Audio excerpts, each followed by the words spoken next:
Patrick Mahomes, appreciate it. Hour number 3. Big sales here. Appreciate it. Hit the like button, please. See, here's the difference with legendary quarterbacks and leaders. I'm not worried about salaries of quarterbacks. I'm worried about legacies. Mahomes. This guy, man, he went to the school of broadcasting. He totally gets it. Yeah, but again, who talks like that? Millionaires, right? You could talk like that because you got a shitload of money in the bank. And let's not forget something here. It's not like Patrick Mahomes. What is he, the 7th highest paid guy now in the league? It's not like this guy. It's not like this guy's making chicken feed here. This guy's got a $500 million contract.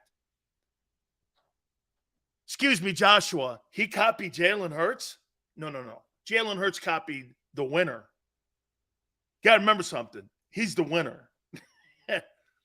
Why would he copy Jalen Hurts? Jalen Hurts has nothing on him. 0. Okay? It's not like he's in a contract here. No. Okay? I play for championships, not contracts. I was like, come on, man. Hey, you got a $500 million contract. Well, don't be a bullshit artist. Come on, man. But you know this. Already the Hunt family's already said they're going to redo the contract. But, dude, man, come on. That was already made for television comment. Why, Joe Burrow and Jalen Hurts and Lamar are all worried about contracts. I'm worried about legacy. Okay. You're not worried about $50 million. Hey, you really? What would you be more concerned about, your legacy or $50 million per year over 5 years? I'm sorry, the legacy talk can wait. Let's cut the deal for $50 million a year. Don't talk stupid. Don't be stupid when you're talking like that. It's okay, though. Hey, legacy? Can I give you guys the greatest example of how dumb that comment by Mahomes is? All right. Here's guys who cast their legacy in. And tell me if you agree or disagree on this. I don't know if I've ever told you this, but here was my theory on why Barry Bonds and Roger Clemens took steroids and extended their careers. Do you know from the age of 37, both these guys, they made more money from the age of 37 to 43 than at any time in their careers. Bonds made $275 million from the age of 37 to 44. You know what he said? No disrespect. Fuck the Hall of Fame. he went like this. I don't care. Hall of Fame? What, so I could go around signing baseballs and hats, making $300 a ball? Why would I do that? You ever notice why you don't see Bonds and Clemens? Okay? At these signing things? Roger Clemens had a contract where he didn't have to travel on away games and only pitched at Yankee Stadium. Remember that contract? Okay? Jason Peters isn't still playing football because of legacy. He wants to cash checks. He don't give a shit about. He cared he played with the Eagles, but now he's a mercenary. Dude, those guys, same Sosa, Juan Gonzalez, A-Rod. A-Rod made $1 billion. He's not getting to the Hall of Fame. What would you rather have, $1 billion or a Hall of Fame plate in Cooperstown? And the admiration of fans. Okay. You guys are crazy. Those guys cashed their legacies in. They didn't give a shit. That's why they juiced. That's what, hey, Niners go, steroid Rodriguez. Yeah, no. You mean billionaire Rodriguez. See, I agree. He sold in his legacy. I would too. And so would you. So would you. You would sell your legacy for $1 billion. Fans care about legacy. People that actually go pro want to know how much money they're going to make. I would never take steroids. So you wouldn't take steroids if it made you an Olympic legend and it made you generational wealth. Really? Okay. Really? You're lying. That's what Clemens and Bonds and all them guys in the steroid era. By the way, dear God, please bring back the steroid era. It was way more interesting and exciting, and we had villains in the sport. Today, we don't have anything in the sport that I could root against. Amen. Please, God, bring the steroid era back. Thank you. The steroid era was interesting and great and fun. Okay? It was fun. Home runs everywhere. You guys know, and I'm off topic here a little bit. Baseball is boring. Let me ask you something, Joshua. Do you think baseball was boring during the steroid era? Hell no. You think baseball was... Dude, every time Barry Bonds came to Philadelphia, you guys booed him. There were villains. Okay? I covered Bonds. Niner, I covered Bonds. My wife and I never went to a ball game. We must have went to like 50 ball games. I don't know if I ever went to a game I didn't see Bonds at a home run. I covered him and Ricky Henderson. It was awesome times in the Bay Area when I worked there. But so the baseball was so exciting. You guys really know why they stopped the steroids. You know, remember the owners, what they said? Well, you know, the health of the players. Since when does an owner give a shit about the health of the players? No. What was that kid? They didn't want to pay Brady Anderson $35 million a year for hitting 50 home runs when his best year he hit 18, and they knew he was juicing. The numbers were so out of whack. So what did they do? They put a steroid policy in so they didn't have to pay guys $50 million.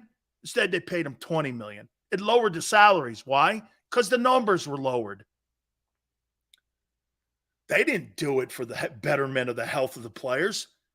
They did it so that they could not have to pay these guys for hitting 56 bombs. Dude, you hit 70 home runs, you got to pay that guy $70 million. You hit 35 home runs, I got to pay him $30 million. That's why they did it. They didn't do it for the betterment of the game. They did it because the owner saw these numbers through the roof. And someone told them these steroids were making these players like Pete Incaviglia and Juan Gonzalez and all these guys to put up these incredible numbers, and it was skewing the record books. You were pushing guys out of the top 10 and Hall of Famers who were hitting all them home runs. You were making them like 14th and 15th. Okay? But however, it was one of the more exciting times in baseball. Bring the juice back. Shit, man. Baseball right now is watching sand go through a sunglass, that dial. I mean, it's boring. Baseball is boring right now. It's a boring sport. No one talks about it anymore. Dude, how many times when Bonds and McGuire and Sosa and those guys were chasing down Maris, did you stop at restaurants and look up and go like this? And it was must-see television.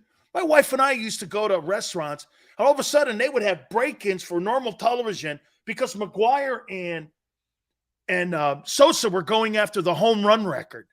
Don't do that shit anymore. Okay? They don't do that. Exactly, Jack. Weapon goes, is the Mahomes comment the Brady effect? Because that sounds like something Brady would say. I think it's a dig at the other quarterbacks, letting them know who the king is and why he would do this. Unlike Jalen Hurts and Lamar Jackson and Burrow, Herbert, Allen. I'm worried about legacy. I'm not worried about numbers. Okay. I'm not worried about contracts. Dude, come on. You know, every one of those quarterbacks are doing what you and I are doing. Come on, guy. You don't really mean that. Hey, I don't want to make the most money. Let those guys make the most money. I'm just glad to be a Chief. Oh, shucks. Hey, I play for the love of the game. Hey, dude, don't lie. Ben Roethlisberger said something the other day. He was wishing Kenny Pickett sucked. And I was like this, holy shit, somebody with some honesty finally. Hey, you know what? When Pickett took over for me, I wanted the kid to suck. I didn't want him to just roll in there and really play well. And man, he sucked. I was really happy about that. It's a real penis comment. But at the end of the day, he's honest. I was like, holy shit, somebody's honest. Okay. Ben was like this. Hey, man. Ben went like this. He was a total tool. I mean, this guy was a penis doing this. Hey, I want the kid to suck. What do you want from me? Okay. I'd not quite heard it that way before. Hey, by the way, for the record, I don't really think Ben's got too much to worry about. I think his legacy is going to be okay in Pittsburgh. I do. I think he's going to be all right. It comes to Pittsburgh. Selfish, he had 1 foot out the state. Hey, I'm just saying, man. You kill a kid when a guy's honest, and he's being honest. I don't know. Why? Every time somebody gets replaced, whether it's in broadcasting, so this is what people want. Hey, Tone, check it out. Big Sills gets replaced. Hey, I hope the next guy has all the luck in the world. Good luck to you.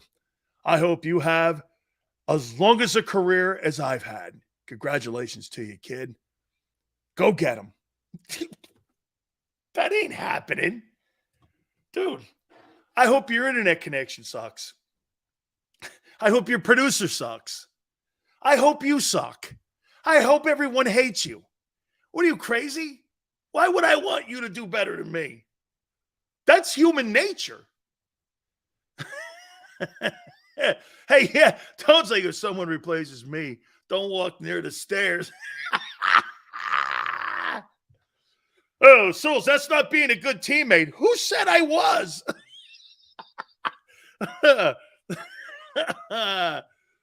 Wait, hey, listen, man. Let me see. I know many people think I've had 100 jobs. It's not true. Real jobs. Let me think. Okay, KMBR, I was there for 6 years. WDAE in Tampa, I was there for 15 years. QAM,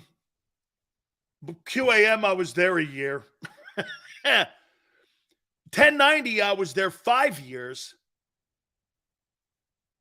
And the other San Diego job, and I've had 6 jobs in 33 years in broadcasting. 6 jobs in 33 years. I don't know. That's not awful. And my biggest stint was 15 in Tampa. You know what I mean? Like what? And hey, and for the record, I'm so happy that all those shows suck in Tampa after me. They've had 7 shows since I left in 2013. How you doing? They've had 7 morning shows since I left. Hey, if someone does me wrong, I'd be pissed, but let it go. Oh, yeah, eventually you just go, I don't care anymore. Damn, Sills, you're old. Kiss my ass, Jeremiah. Kiss my ass. All right, I got another topic here for you. And I don't know if this kid on the Eagle team is this guy. Let me ask you something here. And let me put it out there to all you. So, you're a brand new hire at your company. And you're the new kid on the block.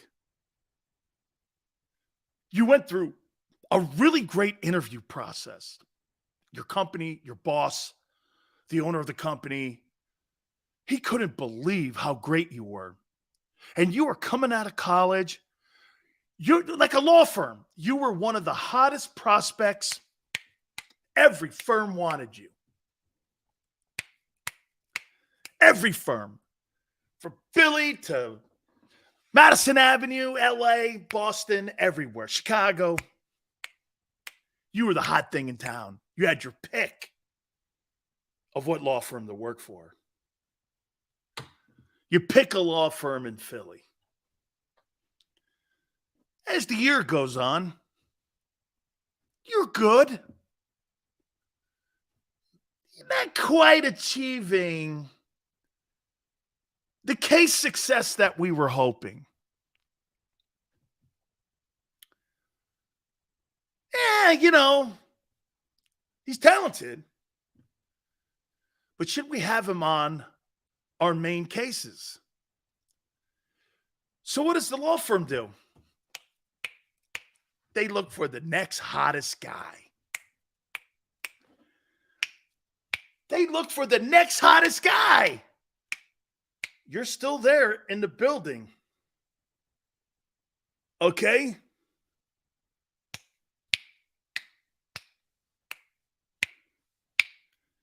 And you're in the building, you're working on cases, and you're hearing things.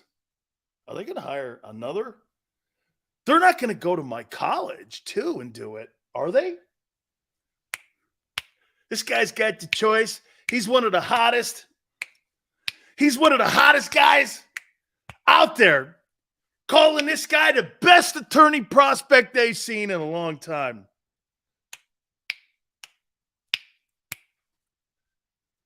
All of a sudden, the firm in Philly offers this new attorney who went to your school a new gig. And there you are. And what does that firm do? They put that guy in his office right next to yours. And guess what? You got to share the same secretary.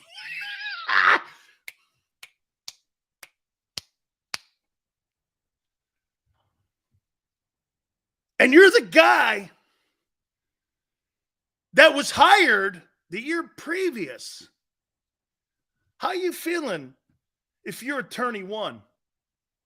How would you feel? How would you feel if somebody who went to the same school, had the same law degree, had the same teacher as you did, and they went back to that same school and hired a guy that does your job? How would you feel? Okay. Perturbed? What? If this relates to Davis and Carter, I'm looking forward to seeing. Oh, holy shit, Yale. That's the first time I'm going to put you on the podium so that you could run for the mayor of Philly. God knows you need one. Holy shit. Yale's now the new mayor. Hey, your new name, Yale, is the Philly mayor. Holy shit, you're running for mayor. I just told you about being honest at Roethlisberger. Hope that Pickett failed and sucked. Happy if I like the guy? Oh, man.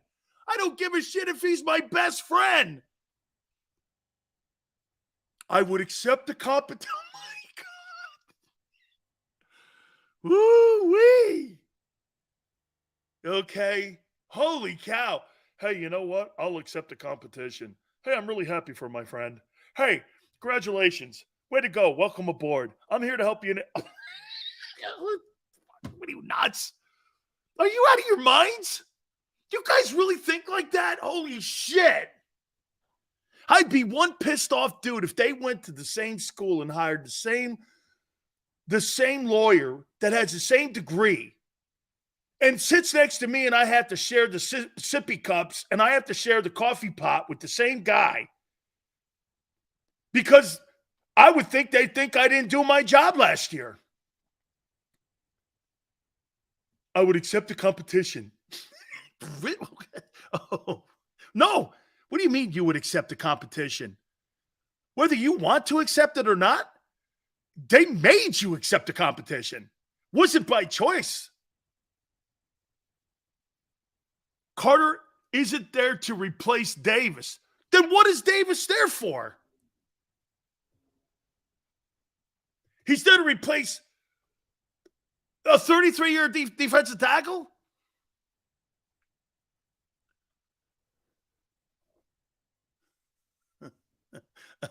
I'm going to use Tone's topic here to expand after I get.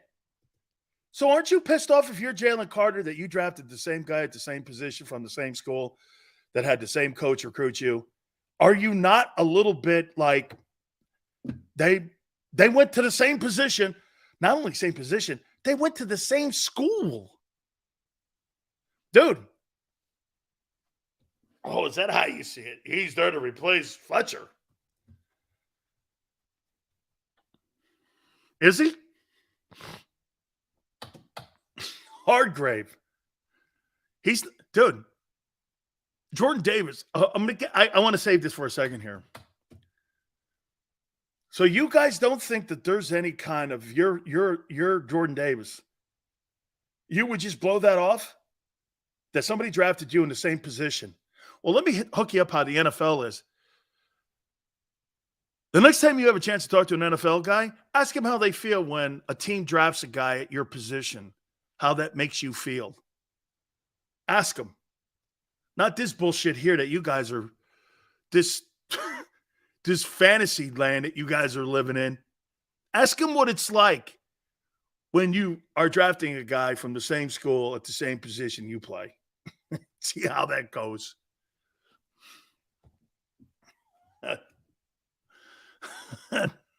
Philly fans overrate Jordan Davis? You think?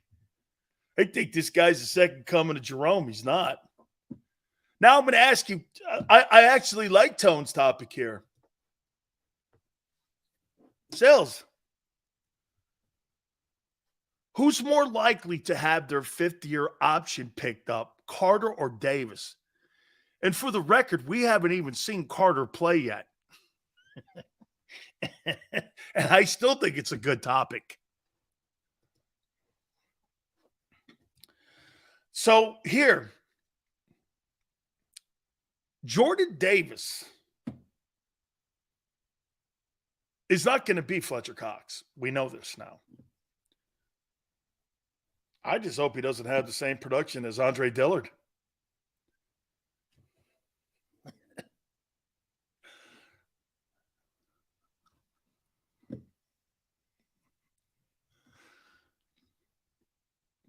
Right now, Jordan Davis is closer to being Andre Dillard than Fletcher Cox.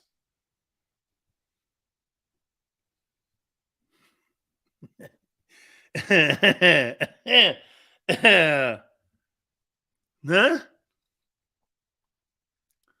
I'm not, that wasn't my time. See, this goes like the post. That wasn't even my topic, but I liked it because I think it's a good question. So wait a minute. You don't really think you're not going to put that story in the newspaper because the Eagles would have a shit cow with it if you started doing this. So Jordan Davis had no problem with a guy being drafted at the same position. Really? Well, isn't he a guy? Oh, man. Isn't he a guy? Well, what a good guy he is. That just tells me a little bit about his personality.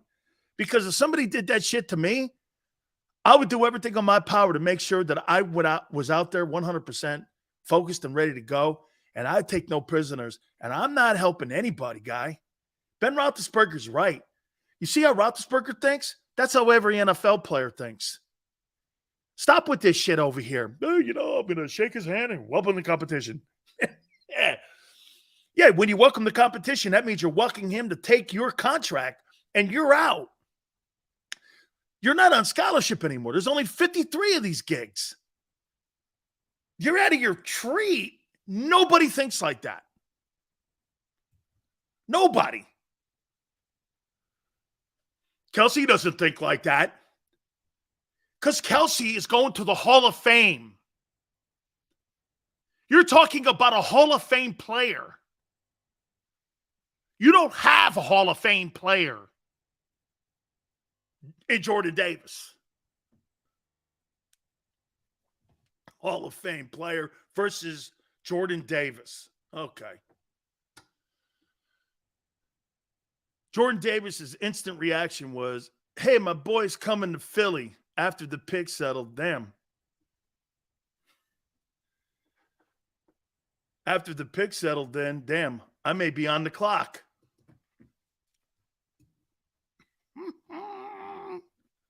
Don't think's like an NFL guy. Damn right. Shit. They drafted my replacement already? Damn. But no. Welcome to competition. Here, why don't you just have my girlfriend next? Here, you want my card too? hey, you can have my locker if you want too. I'll get a new one. Hey, if you want my jersey number, I'll give it to you. Holy criminy, man. Oh boy.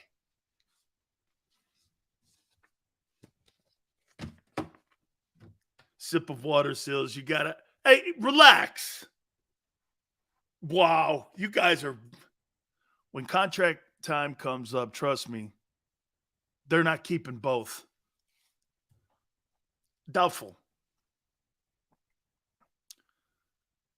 Sills predicted Jordan Davis draft. Niners, I said it's a good pick, just not at 13. Okay? Just not at 13. Davis and Carter are set up to play next to each other. Okay? Well, again, let's see how this plays out here. Let's see how this plays out here. All right. Get to some NFL news here.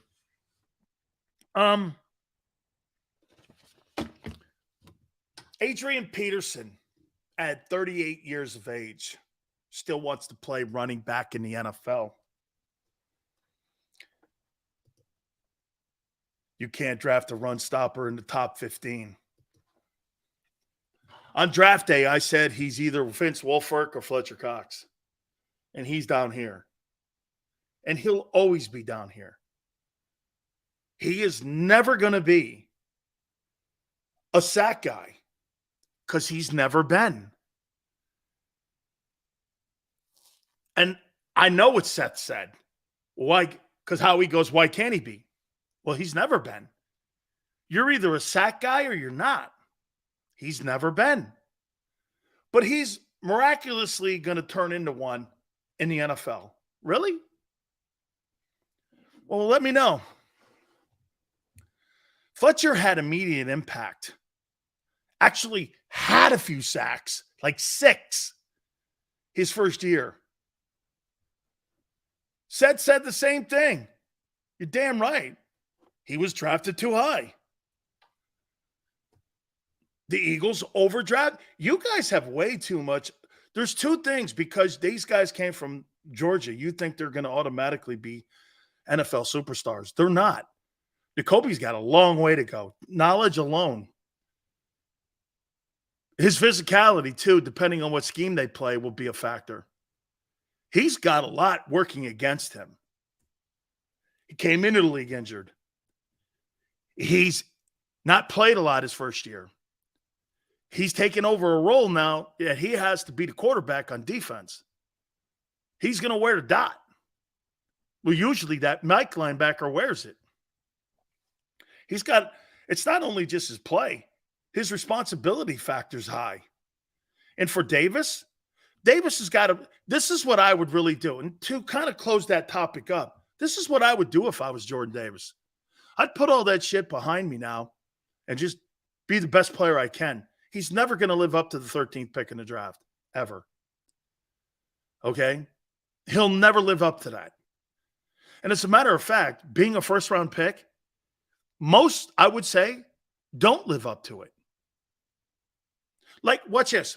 Has Devontae Smith lived up to being, what was Devontae, the 11th or 12th player taken, something like that? Has he lived up to being that pick? Yeah. Has Jalen Hurts lived up to being a second rounder? Dude, no doubt. Has Lane lived up to being let's take a look at your first rounders over the last couple of years, if they lived up to being first rounders. Has Lane? Yes.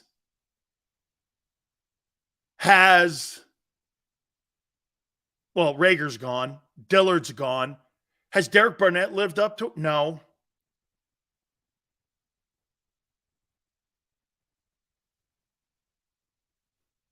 Who else?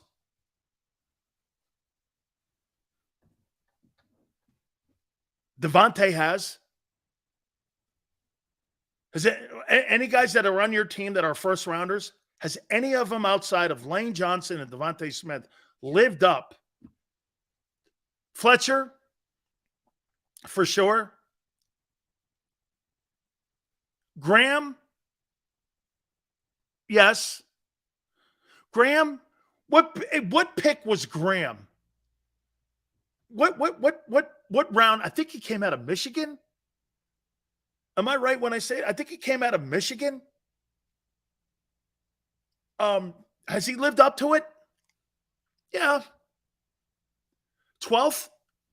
Yeah, he's lived up to it. Played a long time, had a really fine career. Sack total's not where it should be for a guy that's played that long. I think he sacks at 50. Not a great number. Had a great year last year, but not a spectacular number. But again, he was asked to do different things in different schemes, so it's not a rip. But 50 sacks. Fletcher's had 70 sacks. I mean, he's had a career that compares to Ndamukong Suh. Okay? He's had a terrific career. And he's played on one team.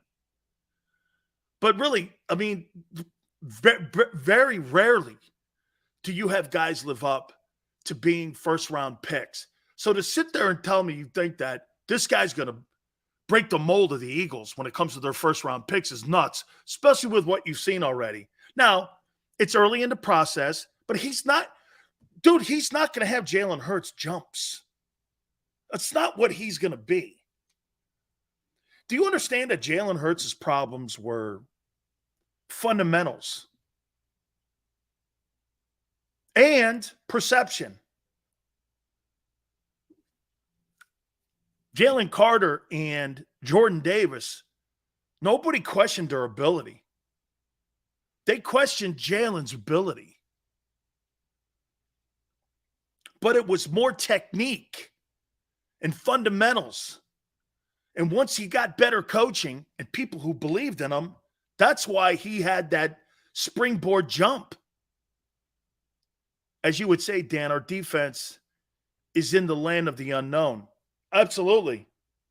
That's why that side of the football could still be the crux that brings down the castle, because you just don't know. I mean, look, I think there's talent there. We talked about it with Seth yesterday. Okay? And until we see it, that's why, again, when we talked about these mini camps and OTAs, they're finding out right now who understands what's being asked of them. I'm hoping this kid Nolan Smith, I think this kid Nolan Smith could be a force on that team. I don't know where Jalen Carter and Jordan Davis are going to be in this entire process. I'm really thrilled to death. One thing, I am thrilled to death they got. I never thought I'd say this. Tone, I thought they should have moved off of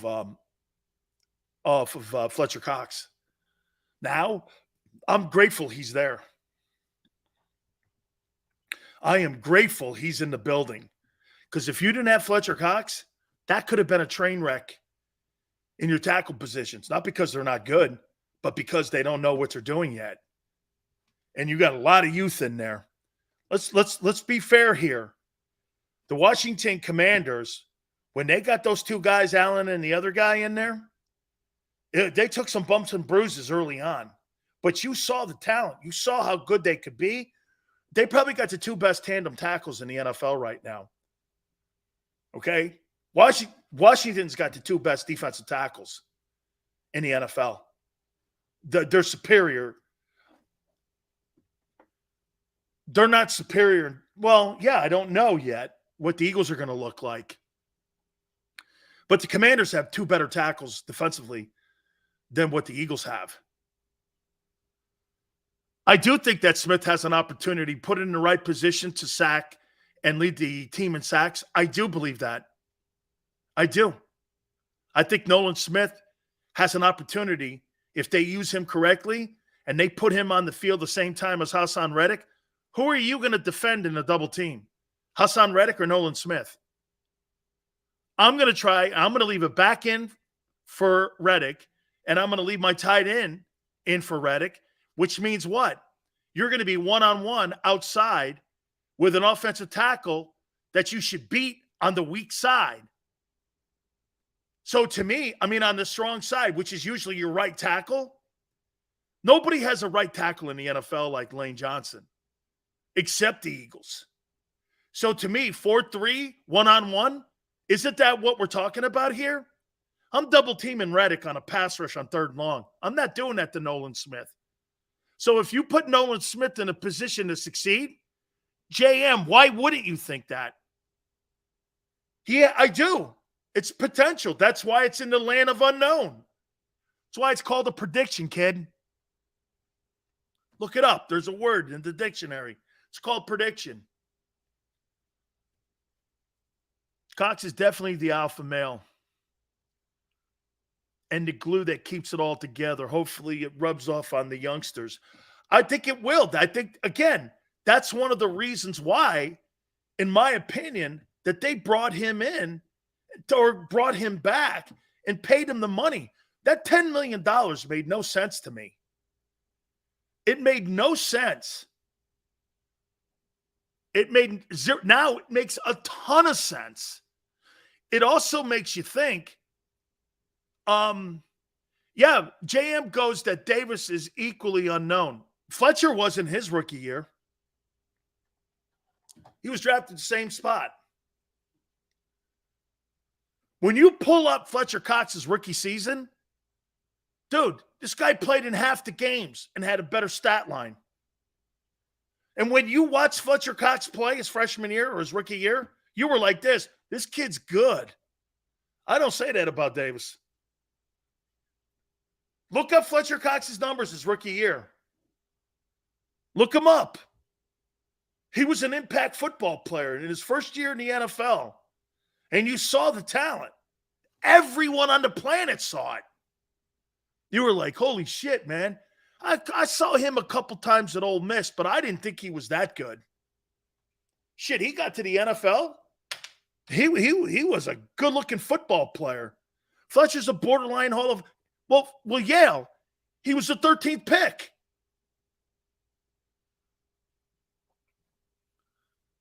He was – Jerome didn't start his first year. Okay? Jerome didn't start. So are you comparing Cox rookie year, 15 games played, 9 starts, 5.5 sacks, 39 tackles, 8 TFLs, 10 quarterback hits?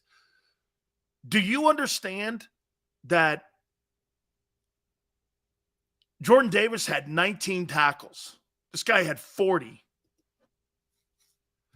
And now you got people in here comparing Jordan Davis to Jerome Brown. Mississippi State, is it? Okay. All right, let me take a timeout. Please hit the like button. Keep it here on the National Football Show.